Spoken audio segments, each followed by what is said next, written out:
சாதிவாரி கணக்கெடுப்பு எடுக்கணும் அப்படின்னு சொல்லி பல பேர் கூடி மாநாடுலாம் போட்டிருந்தேன். இப்போ வந்து அதுக்கான தேவை என்ன இருக்குன்னு 1931 இருந்து இன்றைய தேதி வரைக்கும் தமிழ்நாட்டில் சாதியுடைய மக்கள் தொகை எவ்வளவு இருக்கு அப்படிங்கிற புள்ளி விவரமே இல்லை. ஒரு குறிப்பிட்ட சாதி 10,000 பேர் கூட இல்லாத சாதி முதலமைச்சர் பதவி, துணை முதலமைச்சர் பதவி, சென்னையில் ஒரு நாடாளுமன்ற உறுப்பினர், தூத்துக்குடியில் ஒரு நாடாளுமன்ற உறுப்பினர், 9 அமைச்சர்கள், அந்த மொழிக்காரங்க. திமுகன்னு ஒரு கட்சி இருக்குல்ல, தமிழ்நாட்டின் ஒரு பெரும்பான்மை சாதியில் ஒன்று நாடார்கள். ஒரு நாடாளுமன்ற உறுப்பினர் கூட கிடையாது. தூத்துக்குடியில கனிமொழியா வந்து எம்பி ஆக்கின ஆட்கள் ஒரு ராஜ்யசபா உறுப்பினர்கள் நாடார் ஆக்கியிருக்கணும் இல்ல. அப்போ நாடார்களுக்கு எதிரான கட்சியாக திமுக இருக்கிறது. பீகார்ல எடுத்துட்டாங்க, தெலுங்கானால எடுத்துட்டாங்க, இவங்க கூட்டணி ஆட்சி இருக்க கர்நாடகாவில் எடுத்துட்டாங்க, 1968 கேரளாவில் எடுத்துட்டாங்க. அவங்களுக்குலாம் இருக்கிற அதிகாரம் தமிழ்நாட்டில் இருக்கிற முதலமைச்சருக்கு மட்டும் ஏன் இல்ல? அவருக்கு எங்களுக்கு அதிகாரம்லாம் மத்திய அதிகாரம் பதவி ராஜினாமா பண்ணிட்டு போயிருங்க. அதிகாரம் உள்ள ஒரு தமிழன் வருவான். கையாளாத முதல்வர் எங்களுக்கு தேவை கிடையாது. காமராஜர் ஐயா முதலமைச்சர் ஆக்கினதே பெரியார் ஒரு கதை சொல்லுவாங்க. அந்த கதையில கேட்டீங்களா? பச்சை தமிழர்னு பிரச்சாரம் பண்ணி வெற்றி பெற வச்சாரு. அது வந்து பச்சை பொய். 1952 ஸ்ரீவில்லிபுத்தூர்ல நாடாளுமன்ற தேர்தலில் காமராஜராக எதிர்த்து நிற்கக்கூடிய ஜிடி நாயுடுக்கு ஆதரவாக தெலுங்கிலும் கன்னடத்திலும் பிரச்சாரம் பண்ணி காமராஜருக்கு எதிராக ஓட்டு கேட்ட தமிழ் இன துரோகி பெரியார்.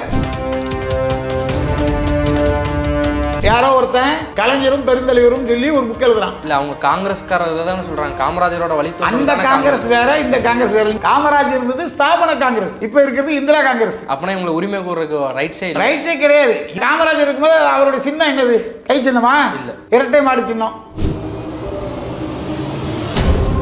கருணாநிதி வந்து தமிழ்நாட்டில் முதலில் மதவெறியை தூண்டி அரசியல் செய்த ஒரு மனிதர். பெருந்தலைவர் காமராஜர் அவர்கள் கன்னியாகுமரியில் போட்டியிடும் போது உங்கள் ஓட்டு வந்த நாடா இருக்கா சொந்த நாடா இருக்கான்னு சொன்னார். அது மட்டும் கிடையாது, சிவகாமி மைந்தனுக்கு உங்கள் ஓட்டா, மேரியின் மைந்தனுக்கு உங்கள் ஓட்டான்னு சொல்லி நாடாருக்குள்ளேயே பிரிவினை அரசியல் செய்தவர் கருணாநிதி.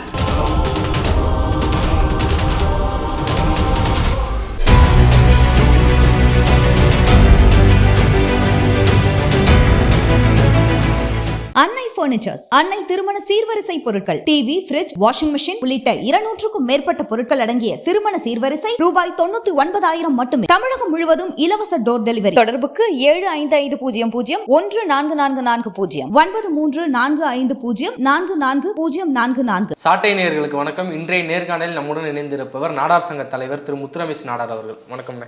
வணக்கம். நலமா இருக்கீங்களா? நல்லா இருக்கு. நீங்க நலமா இருக்கீங்களா? நலமா இருக்கேன். நீண்ட காலமா வந்து தமிழ்நாட்டில் வந்து இந்த குரல் வந்து ஆங்காங்கே ஒழிச்சுக்கிட்டு இருந்துச்சுன்னு. ஆனால் இப்போ வந்து சாதிவாரி கணக்கெடுப்பு எடுக்கணும் அப்படின்னு சொல்லி பல பேர் கூடி நேற்று 2 தினங்களுக்கு முன்னாடி மாநாடுலாம் போட்டிருந்தேன். இப்போ வந்து அதுக்கான தேவை என்ன இருக்குன்னு 1931 இருந்து இன்றைய தேதி வரைக்கும் தமிழ்நாட்டில் சாதிகள் எத்தனை இருக்கு, சாதியுடைய மக்கள் தொகை எவ்வளோ இருக்கு அப்படிங்கிற புள்ளி விவரமே இல்லை. வெள்ளைக்காரர் ஆட்சி காலத்தில் 10 வருஷத்துக்கு ஒரு தடவை சென்செக்ஸ் எடுத்திருக்காங்க. 1911, 21, 31. அந்த 31 இருக்கிற கணக்கை வச்சு தான் இன்னைக்கு ஒவ்வொரு சாதி சங்க தலைவரும் மேடையில் நாங்கள் 2 கோடி பேர் இருக்கோம், 3 கோடி பேர் இருக்கோம், 5 கோடி பேர் இருக்கோம், 1.5 கோடி பேர் இருக்கோம், 1.25 கோடி பேர் சொல்லிக்கிட்டு இருக்காங்க. வருஷம் எல்லாருமே கிளைம். அந்த கணக்கு பார்த்தீங்கன்னா தமிழ்நாட்டிலே ஒரு 100 கோடி பேர் வந்துருவாங்க. ஆமாம், தமிழ்நாட்டில் மட்டும். இது வந்து தேவையில்லை. எந்தெந்த சாதிக்கு எவ்வளோ பேர் இருக்காங்க அதை வந்து கணக்கெடுத்து அந்த சாதிக்கு தகுந்த மாதிரி அவர்களுக்கு உரிய பங்கை வழங்க வேண்டும். இடஒதுக்கீடு, மற்ற வேலைவாய்ப்பு, இடஒதுக்கீடு, வேலைவாய்ப்பு, இதெல்லாம். குறிப்பாக ரொம்ப முக்கியமான விஷயம் என்னன்னா, ஒரு குறிப்பிட்ட சாதி 10,000 பேர் கூட இல்லாத சாதி முதலமைச்சர் பதவி, துணை முதலமைச்சர் பதவி, சென்னையில் ஒரு நாடாளுமன்ற உறுப்பினர், தூத்துக்குடியில் ஒரு நாடாளுமன்ற உறுப்பினர், 9 அமைச்சர்கள், அந்த மொழிக்காரங்க தெலுங்கர்கள். அப்போ தமிழ்நாட்டில் தமிழர்களுக்கு எவ்வளவு பேர் இருக்கான்னு தெரியணும்ல முதல்ல. இது எல்லாமே வந்து சாதி பார்க்காம மக்கள் வந்து ஓட்டு போடுறாங்க. அதுதான் தமிழ்நாட்டோட சிறப்பு. இதே வந்து நம்ம கேள்விக்குறியாக்க வேண்டாம்ல? இல்லை, இது வந்து தமிழ்நாட்டோட வளர்ச்சிக்கோ தமிழ் மொழி வளர்ச்சிக்கோ தமிழக மக்களோட வளர்ச்சிக்கோ உதவுனா பரவாயில்ல. நீங்கள் வந்து முழுக்க முழுக்க உங்கள் இனத்தை, பெரியார்ல இருந்து பெரியார், அண்ணா, கருணாநிதி, ஸ்டாலின், உதயநிதி எல்லாமே அவங்க இனத்துக்காரங்களை முன்னேறதுக்கு தானே பார்க்குறீங்க. நீங்கள் தமிழ்நாட்டில் இருக்கீங்க, தமிழக மக்கள் உங்களுக்கு ஓட்டு போட்டு தேர்ந்தெடுத்திருக்காங்க, உங்கள் மேலே நம்பிக்கை வச்சுருக்காங்க. நீங்கள் அந்த நம்பிக்கையை காப்பாற்றணும்ல. நீங்கள் முழுக்க முழுக்க தமிழர்களுக்கு எதிரான, தமிழக மக்களுக்கு எதிரான, உதாரணத்துக்கு பாருங்கள், திமுகன்னு ஒரு கட்சி இருக்குல்ல, தமிழ்நாட்டின் ஒரு பெரும்பான்மை சாதிகள் ஒன்று நாடார்கள். ஒரு நாடாளுமன்ற உறுப்பினர் கூட கிடையாது. தூத்துக்குடியில் கனிமொழியா வந்து எம்பி ஆக்கின ஆட்கள் ஒரு ராஜ்யசபா உறுப்பினர்கள் நாடார் ஆக்கியிருக்கணும் இல்லை, ஆக்கவே இல்லை. அப்போ நாடார்களுக்கு எதிரான கட்சியாக திமுக இருக்கிறது. உண்மையாலுமே அவங்களுக்கு தமிழர்களை வளர்த்து விட வேண்டும், தமிழ் சமுதாயத்தை வளர்த்து விடணும், நாடார்களுக்கு உரிய பங்கு வழங்கியிருக்கணும் இல்லையா? அதை செய்யாம நாடார்களில் இருக்கக்கூடிய பவரை பிடுங்கிக் கொள்வது போல இந்த மாதிரி செய்கிறாங்க. அப்போ இது நாடார்களுடைய முதுகில் குட்டக்கூடிய செயல். என்ன ஒன்று சொல்கிறோம், தமிழ்நாடு அரசு தேர்வாணைய குழு தலைவராக முன்னாள் காவல்துறை தலைமை இயக்குனர் ஐயா சைலேந்திர பாபு அவர்களை தேர்வு செஞ்சாங்க. கவர்னருக்கு லெட்டர் கொடுத்தாங்க. கவர்னர் அது ஏதோ ஒரு காரணத்துக்காக திருப்பி கொடுத்துட்டாரு. இவங்க சமூக நீதி பேசக்கூடிய ஆட்கள், மாநில சுயாட்சி பேசக்கூடிய ஆட்கள், நாங்கள் தான் பெரிய ஆள், கவர்னர் சாதாரண ஒரு போஸ்ட்மேன் தான் சொல்கிற ஆட்கள், அதை சண்டை போட்டு மறுபடியும் அதை வாங்கி கொடுத்துருக்கணும் இல்லையா? ஆனால் தமிழருங்கிற ஒரே காரணத்துக்காக, நாடார் என்ற ஒரே காரணத்துக்காக அவருக்கு உரிய மரியாதையை அவரை வந்து அறிவிச்சிட்டு அதுக்கப்புறம் வேற ஒருத்தருக்கு அந்த பதவி போகிறதுக்கு காரணமாக இருக்காங்க. அப்போது ஒரு தமிழரை, நாடாரை இவர்கள் திட்டமிட்டு அந்த பொறுப்பை கொடுக்குற மாதிரி கொடுத்து ஏமாத்திட்டாங்க. ஆனால் இவங்க தானே தமிழ்நாடு காவல்துறை டிஐஜியாக மாற்றினாங்க அவரை. அது வந்து மத்திய அரசு தான் மாற்றும். டிஜிபியை வந்து இவங்க வந்து பரிந்துரை பண்ணலாம். இவங்க 3 பேரை பரிந்துரை பண்ணுறாங்க. அவங்க ஒருத்தர் தேர்வு செய்கிறாங்க. யாருக்கு தகுதி திறமை அதிகமாக இருக்குதோ, உளவுத்துறை ரிப்போர்ட் படி நேர்மையான தூய்மையான ஒரு காவல்துறை அதிகாரிங்கிற அடிப்படையில் தான் இவருக்கு கொடுத்தாங்களே தவிர நாடாருன்றதுக்காகவும் கொடுக்கல, தமிழருங்கிறதுக்காகவும் கொடுக்கல. அப்படி யாரையும் தமிழ்நாட்டில் இது வரைக்கும் டிஜிபி ஆக்கல. நாங்கள் வந்து சமூக நீதி பேசுகிறோம், பெரியாருடைய பேரர்கள், நாங்கள் வந்து இது திராவிட மாடல் ஆட்சின்னு சொல்கிறாங்க. அவங்க எப்படி வந்து சாதி பார்த்து நடப்பாங்கன்னு நீங்கள் சொல்கிறீங்க? அதாவது சாதி பார்த்து நடக்கிறதுங்கிறது நீங்கள் வந்து ஒரு குறிப்பிட்ட சாதிக்க முடியாது. அவங்க வந்து முழுக்க முழுக்க இன சாதி வெறியர்கள். இனம் அப்படின்னு சொல்கிறது அவங்க பேசக்கூடிய மொழியை சொல்கிறோம். தமிழ் தானே பேசுகிறேன். அவங்க எங்கே தமிழ் பேசுகிறாங்க? தமிழ் தான் பேசுகிறாங்க. வடிவேல் படம் காமெடி பார்த்துருக்கீங்களா? ஒரு படத்தில் வந்து ஒரு காமெடி வரும். இவரோட தாய்மொழி வந்து என்ன அப்படின்னு கேட்பாங்க. இவர் வந்து தெலுங்கு அப்படின்னு சொல்லுவார். இல்லை நான் தமிழ் தமிழ் அப்படின்னு ஓங்கி பலாருன்னு ஒன்று கொடுப்பாரு. ஒருத்தர் தேவடா அப்படின்னு கத்துவான். அந்த மாதிரி பலாருன்னு கொடுத்த உடனே பழமொழி வந்து அவர் என்ன பழமொழி சொல்கிறாரு முதலமைச்சர்? தமிழ் பழமொழியை 1 வரைக்கும் இது வரைக்கும் சொல்லியிருக்காரு. அவர் பல மேடைகளில் சொல்லியிருக்காரு. தமிழ் பழமொழியை ஒன்றும் சொல்லலை, தெலுங்கு பழமொழி தான் சொல்கிறாரு. அவருடைய தாய்மொழியை அவர் நேசிக்கிறாரு. அதை வந்து அது ஒன்றும் தப்பு கிடையாது. அவருடைய தாய்மொழி அவருக்கு முக்கியம். நமக்கு எப்படி நம்ம தாய்மொழி தமிழ் மேலே உண்மையான அன்பு இருக்கோ, நம்ம தாய்மொழி தான் உயர்ந்து நம்ம நினைக்கிறோமோ, தமிழ்லேருந்து பிறந்த ஒரு குட்டி மொழி தெலுங்கு மொழி, அதில் வந்து அவங்க இருக்கட்டும், ஒன்றும் தப்பு கிடையாது. நான் என்ன சொல்கிறேன், சாதி ரீதியாக நீங்கள் பார்க்கலன்னு சொல்கிறீங்களா? அப்புறம் எதுக்கு சாதி ரீதியாக சட்டமன்ற உறுப்பினர்களை தேர்வு பண்ணுறீங்க?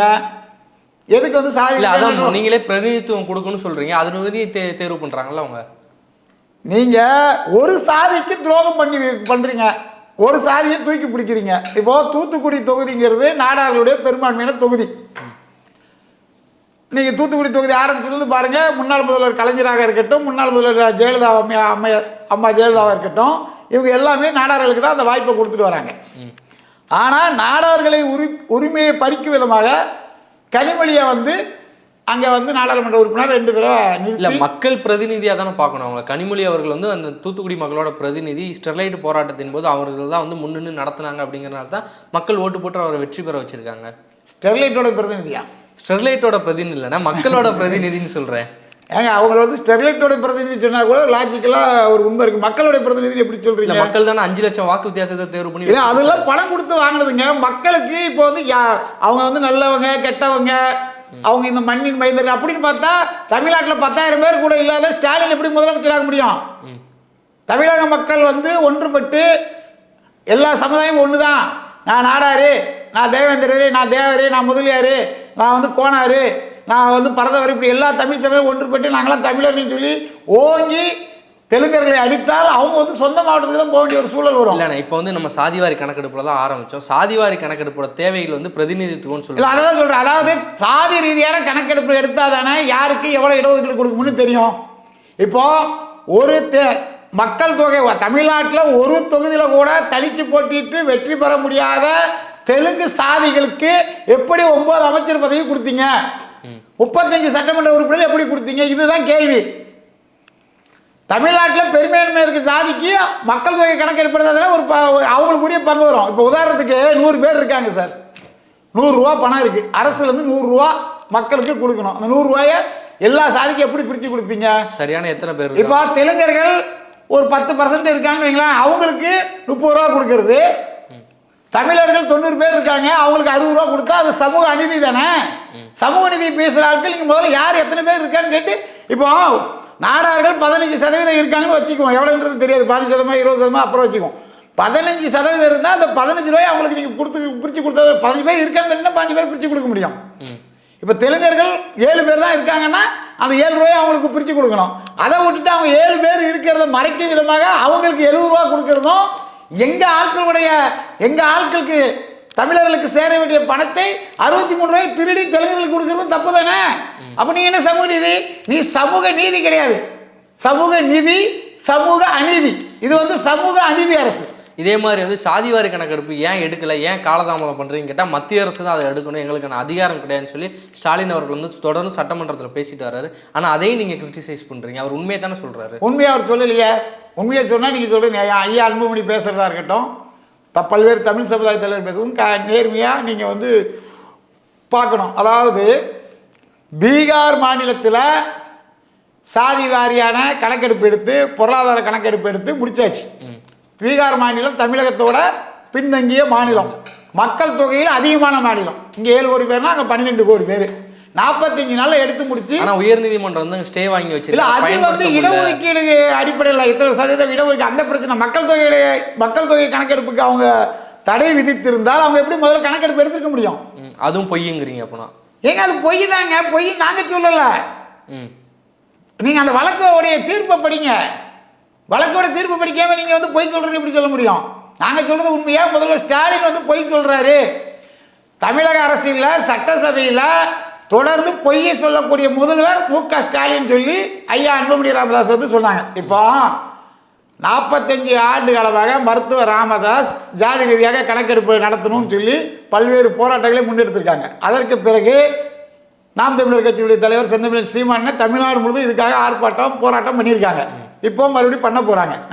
இதை எதுக்கு சொல்கிறேன்னா, தொடர்ந்து தமிழ் சமுதாயிகள், தமிழக மக்கள் எல்லாருமே ஒட்டுமொத்தமாக இதுக்கு ஆதரவு. குறிப்பாக அதிமுக ஆதரவு. போன ஆட்சி காலத்தில் வந்து குணசேகரன் அவருடைய ஒருத்தர் நீதிபதி ஓய்வு பெற்று வச்சு ஒரு கமிஷன் போட்டாங்க, அதெல்லாம் திமுக வந்து கலைச்சிச்சு. அதாவது அன்புமணி என்ன சொல்றாங்க, நமக்கு தேவை சென்செக்ஸ் அல்ல, சென்செக்ஸ் தான் மத்திய அரசு எடுக்கணும், சர்வேயை தமிழக அரசு எடுக்கலாம். இதுக்கு முன்னாடி பீகாரில் எடுத்துட்டாங்க, தெலுங்கானாவில் எடுத்துட்டாங்க, இவங்க கூட்டணி ஆட்சி இருக்க கர்நாடகாவில் எடுத்துட்டாங்க, 1968 கேரளாவில் எடுத்துட்டாங்க, சத்தீஸ்கரில் எடுத்துட்டு இருக்காங்க, இப்படி பல மாநிலம் எடுத்துட்டு இருக்காங்க. அவங்களுக்கெல்லாம் இருக்கிறக்கூடிய அதிகாரம் தமிழ்நாட்டில் இருக்கிற முதலமைச்சருக்கு மட்டும் ஏன் இல்லை? தமிழ்நாட்டில் மட்டும் ஏன் கிடையாது? அதான் அவரே சொல்றாரு. யார் சொல்றா? அவருக்கு எங்களுக்கு அதிகாரம் இல்லை, மத்திய அதிகாரம் பதவி ராஜினாமா பண்ணிட்டு போயிருங்க. அதிகாரம் உள்ள ஒரு தமிழன் வருவான், அதிகாரத்தை நிலைநிறுத்துவான். தமிழகத்தில் வந்து அதை செய்ய முடியுமா முடியாதுன்னு செஞ்சு காட்டுவான். கையாளாகிற முதல்வர் எங்களுக்கு தேவை கிடையாது. ஒட்டுமொத்த தமிழக மக்களும் ஒரு கோரிக்கை வைக்கிறாங்க, அது நியாயமான கோரிக்கை. ஏற்கனவே எல்லா மாநிலத்திலும் நடந்துட்டு இருக்கா இல்லையா? உதாரணத்தை சொல்றாங்களா இல்லையா? செஞ்சு முடிச்சிருக்காங்களா இல்லையா? இப்போ வந்து ஹேமந்த் ரெட்டி வந்து பண்ணிட்டாரு, அவரால் முடியுது, உங்களால் ஏன் முடியல? நீங்க அப்போ வந்து பிஜேபியோடைய கைக்கூலியா செயல்பட்டு இருக்கீங்களா? நீங்க பிஜேபி கை காட்டுறதும் பிஜேபி உங்களை காட்டுறதும் மாத்தி மாத்தி காட்டி தமிழக மக்களை ஏமாத்துற வேலை பாக்குறீங்களா? பிஜேபி எதிர்ப்புல வளர்ந்ததான திமுக. யாருக்கு சனாதன எதிர்ப்புல? பிஜேபி வளர்ந்ததே திமுக. பிஜேபியுடைய கைக்கூலி திமுக. என்ன உங்களுக்கு சந்தேகம்? இவங்க வந்து மும்மொழி கொள்கை அது இதுக்காக பேசிட்டு இருக்காங்களா? இப்போ பார்த்தீங்கன்னா நேரத்தை முன்னாடி பார்த்தீங்கன்னா ஹிந்தியில் அழிச்சிட்டு இருக்காங்க. ஹிந்தி அழிச்சா ஹிந்தி அழிஞ்சிருமா? 1938 இருந்து ஹிந்தி போராட்டம் தமிழகத்தில் மிகப்பெரிய அளவில் இருந்தது. அப்போ உயிரை விட்டவங்களாம் யாரு? ஹிந்தி மொழிக்காக திமுகவினர் தான். அப்போ திமுக ஒரு கட்சியே கிடையாதுங்க. அப்படிதான் சொல்லி ஊரை ஏமாத்தி வச்சிருக்காங்க. திமுகவோட தொண்டர்கள் தான் உயிரிழந்தாங்க. திமுக உருவானது எந்த வருஷம்? முதல் இந்திய எதிர்ப்பு போராட்டம் எந்த வருஷம்? முதல்ல 2ஆம் கட்ட போராட்டத்தில் 1938 முத உயர விட்டது தாளமுத்து என்கின்ற கல்லூரியை சேர்ந்த நடராஜ் என்றவரு. திராவிட கழகத்தை சேர்ந்தவங்களும் கிடையாது, அவங்கள தமிழ் போராளிகள். இவனுங்க தமிழர்கள் செஞ்ச போராட்டத்தை திருடிக்கிட்டாங்க, கிளைம் பண்ணிக்கிறாங்கன்னு சொல்றீங்க. ஆமா, தமிழர்கள் செய்த சாதனைகளை, தமிழர்களுடைய அந்த போராட்டத்தை முழுக்க நாங்கள் செய்ததாக பொய்யை சொல்லி ஏமாத்துறாங்க. 38 பார்த்தீங்கன்னா மிகப்பெரிய அளவில் போராட்டத்தை முன்னெடுத்து பல செலவெல்லாம் செஞ்சு தமிழர் தளபதி என்று அன்று பெயர் பெற்றவர் சுயமரியாதை இயக்கத்தினுடைய முதல் தலைவர் பட்டிவீரன்பட்டி சவுந்தரபாண்டியன் அவர்கள். சுயமரியாதை இயக்கத்தினுடைய தலைவர் பட்டிவீரன்பட்டி சவுந்தரபாண்டியன் அவர்கள். ஆனால் நீங்கள் என்ன பண்ணுறீங்கன்னா உப தலைவர் அவர்கிட்ட அசிஸ்டண்டா இருந்தவர் அவரை செஞ்சாருன்னு சொல்றீங்க. ஒரு போராட்டம் வெற்றி அடைஞ்சதுக்கு தலைவர் வந்து இப்போ ஒரு தமிழ்நாட்டில் ஒரு ஏதோ ஒன்று நடக்குது நல்லது, அதுக்கு முதல்வரை சொல்லுவீங்களா இல்லை முதல்வருடைய உதவியாளரை சொல்லுவீங்களா? இல்லை முதல்வர் அந்த துறை சார்ந்த அமைச்சர் அப்படித்தானே சொல்லணும். உதவியாளரை சொல்லுவீங்க. துணைத் தலைவர் யாரை சொல்றீங்க? ஈவே ராமசாமி நாய்க்கு இருக்காருல்ல, அவர் வந்து சவுந்தரபாண்டியனோட துணைத் தலைவர். ஏங்க அவர் கை நீட்டினாரு, அதனாலதான் தமிழகமே பற்றி எரிஞ்சிச்சு சொல்றாங்க. எங்க பற்றி எரிஞ்சிச்சு? ஊரை ஏமாத்துறதுங்க. நீங்க வரலாறுகளை முதல்ல படிக்க ஒழுங்கா. பெரியார் வந்து பிறந்தது எந்த வருஷம்? 1879. சரியா? இவனுங்க வந்து ரொம்ப அழகா போய் சொல்லுவானுங்க. அது குறிப்பா நாடா சமுதாயத்துக்கும் இவங்களுக்கு என்ன பிரச்சனையே தெரியாது. நாடா சமுதாயத்தில் உள்ள சமூக நீதி பேசுகிற தலைவர்களுடைய புகழ் அளிப்பதற்காக நாடார்களை வந்து நாங்கள் கோயிலுக்கு வெளியேறதுக்கு நாங்கள் போராட்டம் பண்ணணும் ஒரு அண்ட புழுகு ஆகாச புழுகு சொல்லுவானுங்க. சமூக நீதிக்காக நாங்கள் தான் போராடணும்னு ஒரு கதை விடுவானுங்க. இந்த மாதிரி நிறைய கதையெல்லாம் இருக்குது. அதெல்லாம் நீங்கள் வந்து எந்த காலகட்டத்தில் எப்படி நடந்தது ஆய்வு செஞ்சு பார்த்தாலே பெரியாருங்கிறது ஒரு ஃப்ராடு தலைவர், காப்பி பேஸ்ட் தலைவர், அவருக்கு சுய அறிவு இல்லாத தலைவருக்கு தெரிஞ்சிடும். இப்போ 1822 தோல் சிலை போராட்டம்னு ஒரு போராட்டம் தென் திருவாங்கூர் சமஸ்தானத்தில் நடைபெற்றுச்சு. அந்த போராட்டம் 1859 முடிவுக்கு வந்துருச்சு. அந்த இடைப்பட்ட காலத்தில் இறைவன் என்று போற்றப்படுகின்ற ஐயா வைகுண்டர் போராடி இருக்காரு. கிறிஸ்துவ மிஷினரிகள் போராடி இருக்கு. எல்லாம் போராடி ஒரு சாதி ரெண்டு சாதிக்காக போராடல, அவங்க சுயசாதிக்கெல்லாம் போராடல. பகுதியில் உள்ள மக்களுக்கு 18 சாதிகள் அடக்குமுறை இருக்கும்போது அந்த 18 சாதிகளுக்காக மிகப்பெரிய போராட்டம் நடத்தி 18 சாதிகளை ஒன்றுபடுத்துறதுக்காக முதல்ல சமத்துவ குடில்களை உருவாக்கியவர் ஐயா வைகுண்டர். சமத்துவ குடியில் கேள்விப்பட்டிருக்கீங்களா? ஆனால் இவங்க ஐயோக்கிய பேரை என்ன பண்ணுவானுங்க, சமத்துவ புறங்கள் பேரை வச்சுக்கிட்டு அதுக்கு வந்து பெரியார் ஐவரை பேரை வைப்பாங்க. இல்லப்பா, அது வந்து தென் தமிழகத்தில் மட்டும் இருந்துச்சு. பெரியார் அவர்கள் பேசினதுக்கு அப்புறம் தான் தென் இந்தியா முழுக்க பரவ. பெரியார் எப்போ பேசினாருங்கிறத கேட்க. இல்ல அவர் பேசினார் 1930 அப்புறம் பேசியிருக்காரு இருக்குயா. இப்போ 1859 முடிந்து போன போராட்டத்துக்கு 1879 பிறந்த ஒருத்தர், 1919 அரசியலுக்கு வந்த ஒருத்தர், சொல்ல போனா நீதி கட்சிக்கு எதிராகவும் சமூக நீதிக்கு எதிராகவும் காங்கிரஸ் கட்சியில இருந்து அரசியல் பண்ண ஒருத்தர். உங்களுக்கு தெரியுமா நீதி கட்சிக்கு எதிரானவர் தான் பெரியார். இதை ஒத்துக்கிறீங்களா இல்லையா? இல்ல ஆரம்ப காலத்துல அவரோட காங்கிரஸோட நிலைப்பாடு அவரோட நிலைப்பாடா இருந்தது. கரெக்ட். அப்போ நீதி கட்சியோட சாதனைக்கு எப்படி பெரியார் சொந்தம் கொண்டாட முடியும்? ஆனா நீதி கட்சிக்கு வந்ததுக்கு அப்புறம் காங்கிரஸ் எதிர்த்திருக்காருல்ல. நீதி கட்சிக்கு அவர் வரும்போது நீதி கட்சியே இல்லைங்க. 1919 காங்கிரஸ்ல இருந்த பெரியார் 1925 வரையும் இருக்காரு. நீதி கட்சி 1921 37 வரையும் ஆட்சியில் இருக்கு. 37 வரையும் அவருக்கு வந்து நீதி கட்சியிலே சேரல.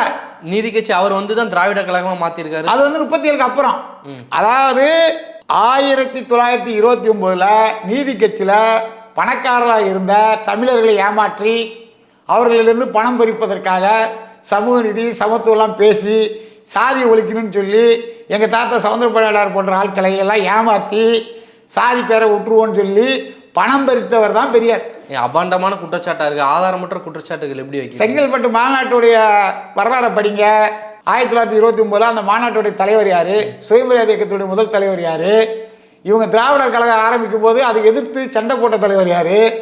தமிழர் கழகம்னு பேரை வைக்கிறேன்னு சொல்லிட்டு தமிழர்கள்லாம் ஒன்றாக்கணும்னு சொல்லிட்டு நைட்டோட நைட்டா தமிழர் கழகம் வேண்டாம், தமிழர்லாம் என்னைக்காவது விழிச்சிருந்து நம்மளை அடித்து துரத்திடுவான், நம்ம கன்னடினா தெலுங்குன்னு தெரியல, நம்மளை தமிழர்கள்லாம் ஓட அடித்து விரட்டிடுவாங்க, நம்மளை வந்து மக்களை குழப்பும் விதமாக ஏமாற்றும் விதமாக கால்டுவல் சொன்ன திராவிடங்கிற வார்த்தையை பயன்படுத்தி இவங்களை ஏமாத்துவோம்னு சொல்லி முடிவெடுக்கும் போது அதற்கு எதிர்ப்பு தெரிவித்தவர்கள் தமிழர்கள். கி.பே. விஸ்வநாதவையா, பட்டிவீரன்பட்டி சவுந்தரபாண்டியன் எதிர்ப்பு தெரிவித்து தமிழர்களை அந்த திராவிட கழகத்துக்கு எதிராக இருந்தவர்கள். திராவிடர் கழகத்தோடு நீதி கட்சி முடிஞ்சு போகிற டைமில் மெர்ஜ் ஆகுது. நீதி கட்சியுடைய ஒரு சாதனைக்கும் பெரியார் சொந்தம் கொண்டாட முடியாது. ஆனால் இவங்க ஃப்ராடு பசங்க என்ன சொல்லுவாங்கன்னா, திமுகவோட முன்னாடி திகாவோட முன்னாடி நீதி கட்சிம்பாங்க. ஆனால் நீதி கட்சியுடைய சாதனைக்கு ஒரு சாதனை கூட பெரியாருக்கு தொடர்பே கிடையாது. அது இல்லாமல் அபாண்டமான நிறைய பொய் கதையில் சொல்லுவாங்க. காமராஜர் ஐயா முதலமைச்சர் ஆக்கினதே பெரியார் ஒரு கதை சொல்லுவாங்க. அந்த கதையில கேட்டிருக்கீங்களா? பச்சை தமிழர்னு பிரச்சாரம் பண்ணி வெற்றி பெற வச்சாருன்னு. பிரச்சாரம் பண்ணி வைக்கல, அது வந்து பச்சை பொய். அதாவது 13/4/1954 தமிழ் புத்தாண்டு சித்திரை மாதம் 1ஆம் தேதி காமராஜரையா முதலமைச்சராக பதவியேற்கிறார். சரியா? 1952 ஸ்ரீவில்லிபுத்தூரில் நாடாளுமன்ற தேர்தலில் காமராஜரை எதிர்த்து நிற்கக்கூடிய ஜிடி நாயுடுக்கு ஆதரவாக தெலுங்கிலும் கன்னடத்திலும் பிரச்சாரம் பண்ணி காமராஜருக்கு எதிராக ஓட்டு கேட்ட தமிழ் இன துரோகி பெரியார். இந்த வரலாறு வந்து யாராவது இல்லைன்னு மறுக்க முடியுமா திராவிட கழகத்துக்காரங்களால? அதுக்கப்புறம் முதலமைச்சர் ஆனதுக்கப்புறம் ஒரு 100 லெட்டர் பேட் அமைப்பு வந்து முதலமைச்சருக்கு ஆதரவாக கடிதம் கொடுக்குது. இப்போ பார்த்தீங்கன்னா திமுகவுக்கு ஒரு 500 லெட்டர் பேட் அமைப்பு ஆதரவு கொடுக்கும். எடப்பாடி பழனிசாமி ஐயாவுக்கு ஒரு 500 ஆதரவு. காமராஜருக்கு ஆதரவு கொடுத்த ஒரு லெட்டர் பேட் அமைப்பு தான் அன்றைய திராவிடர் கழகம். அப்போ வந்து திராவிடர் கழகம் நீங்கள் நினைக்கிற மேல ஒன்றும் கிடையாது. ஒரு லெட்டர் பேட் அமைப்பு ஒரு முதலமைச்சருக்கு என்ன சொல்றது ஆதரவு தெரிவிக்கிறாங்க. அவருடைய செல்வாக்குல குடியாத்தம் தொகுதியில் தன்னுடைய சம்பந்தமே இல்லாத ஒரு தொகுதியில் நின்று வெற்றி பெறாரு. அப்போ திக மட்டும் ஆதரிக்கல, திராவிட முன்னேற்ற கழகம் இருக்குல்ல, அறிஞர் அண்ணா இருக்காருல்ல, அவரே காமராஜர் ஆதரிச்சார். முதல் தேர்தல் காமராஜரே முதலமைச்சர் ஆகும்போது நடந்த அந்த முதலமைச்சர் அதுக்கு முதல் தேர்தலா இருக்குமா? கிடையாது. திமுக தேர்தலே போட்டியிடல. திமுக போட்டியிட்டதே 1957. அப்படி இருக்கும்போது பொதுவாக திராவிடர் கழகம் பெரியாரோட இவங்களோட சிந்தனைகள் செயல்கள் என்னன்னா, ஆளுங்கட்சிக்கு ஜாலரா அடிப்பாங்க, ஆளுங்கட்சியை அனுசரிப்பாங்க. ஆளுங்கட்சிகளை ஜாலரா அடித்தாதான் நம்மளால வாழ முடியும்னு சொல்லி வெள்ளைக்காரர்களுக்கு ஜாலரா அடித்து நம்ம நாட்டுடைய சுதந்திரத்தையே துக்கத்தினு சொன்னவர் தான் பெரியார். சரியா? அதுக்கப்புறம் வந்து காமராஜருக்கு எதிராக அவருடைய தாய்மொழியில் பேசி அவங்க இனத்துக்காரருக்கு ஆதரவாக பிரச்சாரம் பண்ணவர் தான் பெரியார். சரியா? ஈவேரா பெரியார் எப்படின்னு வச்சுடுங்க. அதற்கு அடுத்தது காமராஜரை முதலமைச்சர் அப்புறம் காமராஜருக்கு ஜாலரா அடிக்கிறாரு. அப்படி அடிக்கப்பட்ட ஜாலரா தான் பச்சை தமிழன்றது. அதற்கு அப்புறம் அண்ணா முதலமைச்சரான அண்ணாவுக்கு ஜாலரா அடிக்கிறாரு. அதாவது அண்ணா தான் போய் இது வந்து ஆட்சி வந்து நாங்கள் பெரியாருக்கு வந்து சமர்ப்பணம் பண்ணுறோம். இதெல்லாம் வந்து அதாவது இவங்க 2 பேரையும் எப்படிப்பட்ட ஃப்ராடுங்கன்னு சொல்லி வேற ஒன்றுமே நம்ம செய்ய வேண்டாம். 1949 1967 வரைக்கும் உள்ள முரசொலி பேப்பர்களையும் விடுதலை பத்திரிகை குடியரசு போன்ற பத்திரிகை படித்தாலே இவர் ஒரு சத்யராஜ் படத்தில் காமெடி வரும். சத்யவேல் வடிவேல் காமெடியில் என்ன சொல்லுவாங்கன்னா, அவர் என்னை ரொம்ப அசிங்கமாக திட்டுவான், நான் அவனை ரொம்ப ரொம்ப அசிங்கமாக திட்டுவேன், நாங்கெல்லாம் ஃப்ரெண்ட்ஸ். அந்த மாதிரியான கான்செப்ட். இவங்கள மாதிரி கேவலமா அச்சில ஏற்ற முடியாத அளவுக்கு அசிங்கமான வார்த்தைகளை பயன்படுத்தியவர்கள் தமிழக அரசியல் வர்றதே யாரும் கிடையாது. அதே மாதிரி 2026 தேர்தலில் வந்து நெருங்கிக்கிட்டு இருக்கு. இந்த நேரத்தில் வந்து நீங்களா இருக்கா சமூக நீதி கூட்டமைப்பாக இருக்கட்டும், நாம் தமிழ் கட்சி, இவங்க எல்லாமே வந்து சாதிவாரி கணக்கெடு எடுக்கணும்னு சொல்கிறது வந்து இவங்க சாதியை வைத்து அரசியல் பண்ணுறதுக்கு தான் செய்கிறாங்கன்னு சொல்லி உங்களை எதிர்த்தரப்பில் அதற்கு ஆப்போசிட்டாக பேசுகிறவங்களாம் வந்து, அதாவது சாதியை வைத்து அரசியல் பேசல சார். இப்போ சாதிகள் முதல்ல ஒவ்வொரு ஜாதியும் முதல்ல எவ்வளோ இருக்குன்னு தெரியணும்ல. தெரிஞ்சாதானே நம்ம வந்து அவங்களுக்கு உரிய பங்கை கேட்க முடியும். இப்போ நான் உதாரணத்துக்கு நாடார்கள் 2 கோடி பேர் இருக்காங்க. நாடார்களுக்கு 46 சீட்டு கொடுக்கணும், 10 நாடாளுமன்ற உறுப்பினருக்கு நாடார் கொடுக்கணும்னு கேட்குறேன். இது நான் கேட்குறது சரியா இல்லைன்னு எனக்கு முதல்ல தெரியணும்ல. எண்ணிக்கை வேணுங்கிறீங்க. ஆமாம், எண்ணிக்கை இல்லாமல் எனக்கு எப்படி தெரியும்? இப்போ கன்னியாகுமரி மாவட்டத்தில் பெரும்பாலான சாதி நாடார்கள், திருநெல்வேலியில் பெரும்பாலான சாதி நாடாரு, தூத்துக்குடியில் நாடாரு, தென்காசி நாடாரு, விருதுநகரில் ஓரளவுக்கு இருக்காங்க, கொங்கு பகுதியில் பல மாவட்டங்கள் பரவலான தொகுதியில் வந்து இருக்கிறாங்கன்னா அப்போ நான் என்னோட எண்ணிக்கை தெரிஞ்சாதானே நான் வந்து சரியா இருப்பேன். இவங்க இது எதுக்கு செய்யறது இல்லை? நான் தமிழ் சாதிகள் அடிச்சுக்கிட்டு சண்டை போடணும்.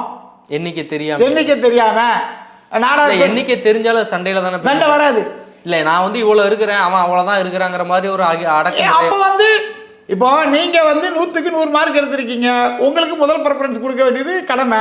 அப்படி இருக்கும்போது கொடுத்துட வேண்டியது. நான் 60 மார்க் எடுத்து எனக்கு என்ன தகுதி, அதுக்கு தான் அந்த வேலைக்கு தான் போகணும். ஏற்கனவே வன்னியர்களுக்கான இடஒதுக்கீடு கொடுக்கும்போது தென் தமிழகத்தில் தேவமார்கள் வந்து அதை எதிர்த்தாங்கன்னு சொல்லி சொல்றாங்க. இல்லை, எதிர்ப்பை வந்து எல்லா சைடும் வருது. அதுதான் இந்த மாதிரி குட்டி குட்டியா கொடுக்க கூடாது.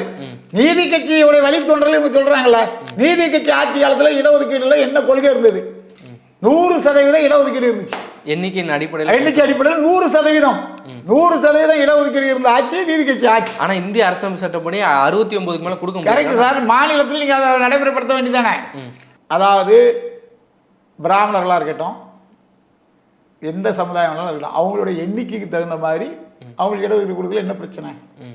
அது எல்லாரும் ஏற்றுக்கிடுவாங்க. அது இந்தியா முழுவதுமே நியாயப்படிக்கு கொண்டு வரலாம், இது செய்யலாம். இந்த மும்மொழி கொள்கைன்னு சொல்லி இவங்க ஏமாத்துற அரசியலாம் பார்த்துட்டு இருக்கீங்களா? அதாவது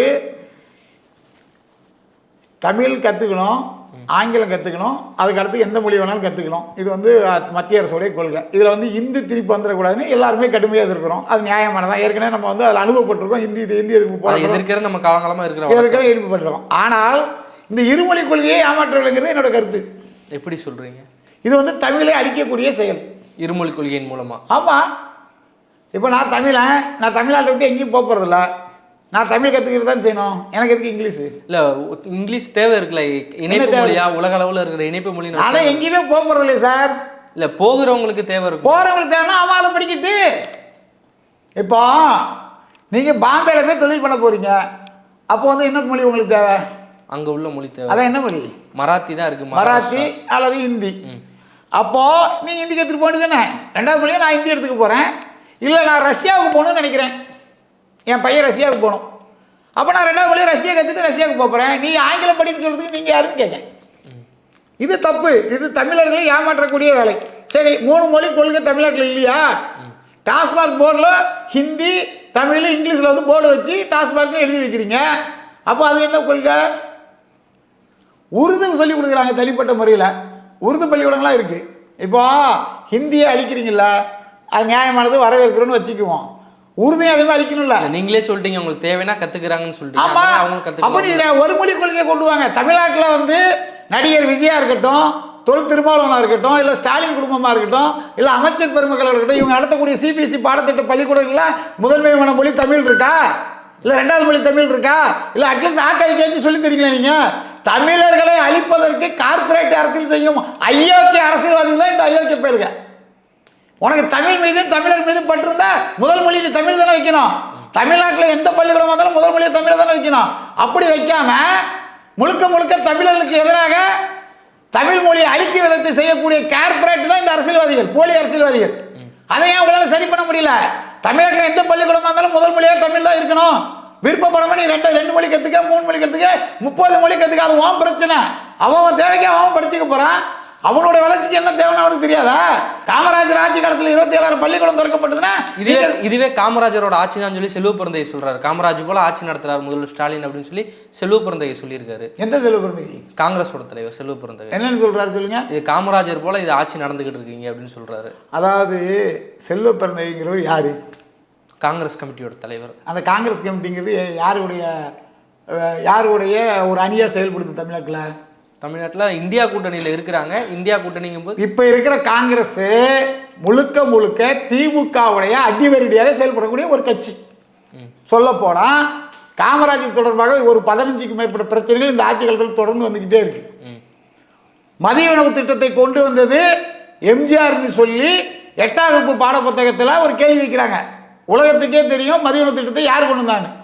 இதை எதிர்த்து அவர் கொண்டு வந்தது வந்து உணவு திட்டம், இது வந்து சத்துணவு திட்டம் தானே இவங்க கிளைம். ஆனால் இவங்க மதிய உணவு திட்டம் எழுதியிருக்காங்க. 8ஆம் வகுப்பு புத்தகத்தை எடுத்து படிங்க. சரியா? யாரோ ஒருத்தன் கலைஞரும் பெருந்தலைவரும் சொல்லி ஒரு புக் எழுதுறான். அதில் வந்து திமுகவை சேர்ந்த மாணவரணி தலைவர் போய் பேசிட்டு காமராஜரும் கலைஞரும் ஒன்றுதாங்கிற மாதிரி பேசுகிறாரு. அப்போ ஊழலுக்காக உலக வரலாற்றிலேயே ஆட்சி கலைக்கப்பட்ட கருணாநிதி ஆட்சியும் தமிழகத்தில் 9 ஆண்டு காலம் கல்வி புரட்சி, தொழில் புரட்சி, விவசாய புரட்சி இப்படின்னு பல புரட்சிகளுக்கு வித்திட்ட காமராஜர் ஆட்சி ஒன்றா? இல்லை, அவங்க காங்கிரஸ்காரர்கள் தானே சொல்கிறாங்க. காமராஜரோட வழித்தோன்றல். அந்த காங்கிரஸ் வேற, இந்த காங்கிரஸ் வேற. நீங்கள் முதல்ல காங்கிரஸ்னு ஒரு பேர் இருந்தவொடனே எல்லாம் ஒன்று நினைச்சிருங்க. அது தப்பு. பொதுமக்களோட பார்வையும் அதானே. அது தவறு. காமராஜர் இருந்தது ஸ்தாபன காங்கிரஸ், இப்போ இருக்கிறது இந்திரா காங்கிரஸ். அப்படின்னா இவங்களை உரிமை கூறக்கு ரைட் சைடு கிடையாது. இவங்க வாக்கு வங்கி அரசியலுக்காக காமராஜர் பேரை பயன்படுத்திருக்காங்க. காமராஜர் இருக்கும்போது அவருடைய சின்னம் என்னது? கை சின்னமா? இல்லை, இரட்டை மாடு சின்னம். அப்போ அந்த இரட்டை மாடு சின்னம் வச்சிருக்கிறதுனா காமராஜரோட கட்சியாக இருக்க முடியும். காமராஜர் இருக்கும்போதே கருணாநிதியோட கூட்டணி வச்சு காமராஜருக்கு துரோகம் செய்த கட்சி இந்திரா காங்கிரஸ். 2 காங்கிரஸ் இருக்கு. அப்போ ஆமாம், 1972 காமராஜருக்கு எதிராக வேட்பாளர் நிறுத்தினது இதே இந்திரா காந்தியுடைய கட்சிகள். தேர்தலே போட்டியிடாமல் திமுகவுக்கு ஆதரவு கொடுத்தது இந்திரா காந்தி கட்சி. இவங்க இந்திரா காந்தி கட்சி வந்து இப்போ இத்தாலி காங்கிரஸாக மாறி திமுகவோட அடிவெளி கட்சியாக மாறிட்டு. உண்மையாலுமே காமராஜர் வரலாறை வந்து காங்கிரஸ்காரங்களுக்கு தெரிஞ்சிருந்தா பாராளுமன்றத்தில் ராகுல் காந்தி வந்து தமிழ்நாடோட ஐக்கான் பெரியார் சொல்லும் போது இங்கே இருக்கிற காங்கிரஸில் ராகுல் காந்தியை பிடிச்சி மண்டையை உடைச்சிருப்பாங்க. தமிழ்நாடோடைய ஐக்கான் யாரு? 9 ஆண்டுகால பொற்கால ஆட்சி கொடுத்தது. 9 ஆண்டுகாலம் இந்த நாட்டின் சுதந்திரத்துக்காக சிறை சென்றவர். அகில இந்திய காங்கிரஸ் தலைவரை 2 பிரதமரை உருவாக்கியவர். தமிழ்நாட்டில் 4 முதலமைச்சரை உருவாக்கியவர். அன்றைய பாரத பிரதமர் நேருவாலேயே பாரத பெருந்தலைவர் என்று அழைக்கப்பட்டவர். அப்படி தமிழ்நாட்டுக்கு ஐக்கியனாக இருக்கக்கூடிய ஒரு தலைவருடைய பெயரையே இப்போ இருக்கிற ராகுல் காந்தி இரட்டடிப்பு செய்கிறாரு. அதை சொல்றதுக்கு அவங்களுக்கு வழி இல்லை. காமராஜர் பெயர் பொறித்த கல்வெட்டு உடைக்கப்படுது. எங்க? மாத்தூர் தொட்டிப்பாலம் கன்னியாகுமரி மாவட்டத்தில். அதற்கு எதிராக ஒரு அறிக்கை கூட கொடுக்க வழி இல்லை. கட்டை விரலை வெட்ட சொன்ன பெருந்தலைவர் காமராஜருக்கே சமாதி கட்டியவர் நாங்கள் சொல்லி ஆர்எஸ் பாதிங்கிற ஒருத்தர் பேசுறாரு, திமுக சேர்ந்து. அவரை எதிர்த்து ஒரு வார்த்தை பேச வழி இல்லை. இப்படி தொடர்ந்து காமராஜருக்கு எதிரான அரசியலை செய்து வருபவர்கள் திமுகவுடைய காங்கிரஸ் அணி தலைவர்கள். நீங்கள் வந்து இவ்வளோ விமர்சனம் வைக்கிறீங்க. ஒரு வாரத்துக்கு முன்னாடி கூட 2 அறிக்கையை கொடுத்துருந்தீங்க. வணிகர்களுக்கு வந்து இங்கே பாதுகாப்பே இல்லை திமுக அரசில் அப்படின்னு சொல்லியிருந்தீங்க. ஆனால் எல்லா மக்களும் என்ன அன்போடு அப்பான்னு அழைக்கிறாங்க. நான் வந்து ரொம்ப பெருமையாக இருக்குது, எனக்கு அதில் பெருமிதமாக இருக்குன்னு சொல்லி அவர் சொல்கிறாரு. அவரை வந்து யாருமே அப்பான்னு அழைக்க மாட்டாங்க, எல்லாருமே அழைக்கிறாங்கன்னு தானே சொல்கிறாங்க. ஏன்னா அவரே போஸ்ட் அடிச்சு ஒட்டிக்கிறது திமுக ஸ்டைலில். இப்போ அவருக்கு என்ன பிரச்சனைனா பெரியாரை காலி பண்ணும். பெரியாரை காலி பண்ணும். ஆமாம், நான் சொல்கிறேன், பெரியாரை வந்து ஒழிச்சு கட்ட வேண்டும்.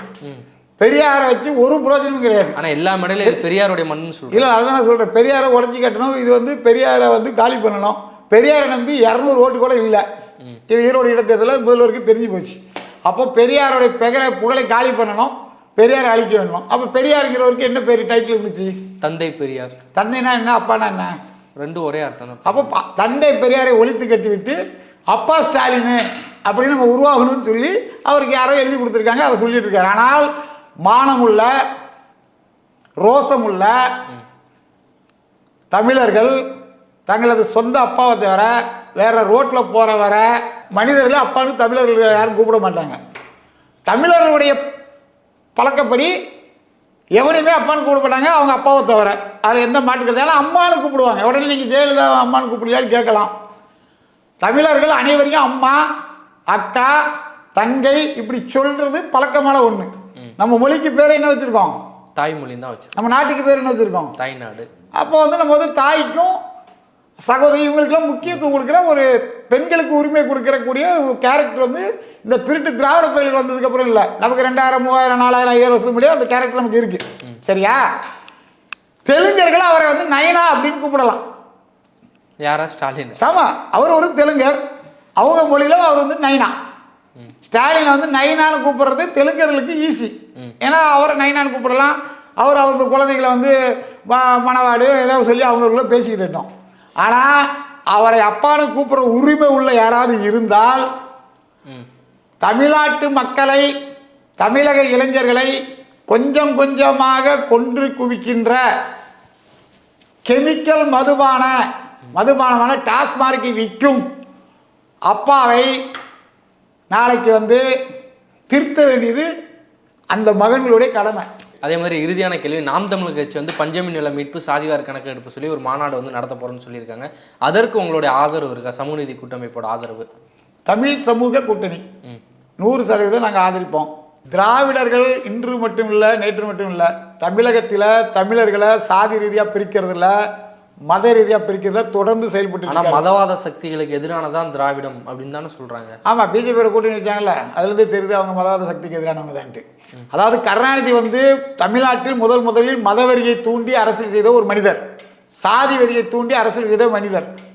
உதாரணத்துக்கு பெருந்தலைவர் காமராஜர் அவர்கள் கன்னியாகுமரியில் போட்டியிடும் போது உங்கள் ஓட்டு பிரச்சாரம் செய்வது, உங்கள் ஓட்டு வந்த நாடா இருக்கா சொந்த நாடா இருக்கான்னு சொன்னார். யார்? கலைஞர் சொல்லியிருக்காரா? ஆமாம், கலைஞர் கருணாநிதி. அது மட்டும் கிடையாது, சிவகாமி மைந்தனுக்கு உங்கள் ஓட்டா, மேரியின் மைந்தனுக்கு உங்கள் ஓட்டான்னு சொல்லி நாடாருக்குள்ளேயே பிரிவினை அரசியல் செய்தவர் கருணாநிதி. இது வரலாறு. இப்படி தமிழ் சமூகங்களை பிரித்தாலும் சூழ்ச்சியை செய்வதில் திராவிடர்கள் வல்லவர்கள். அவர்களுக்கு தக்க பாடம் கற்றுக் கொடுக்க வேண்டியது ஒவ்வொரு தமிழருடைய கடமை.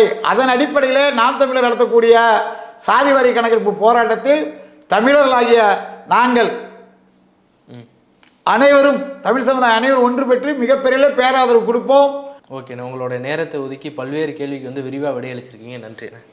சாட்டை எடுத்து நாட்டை திருத்து.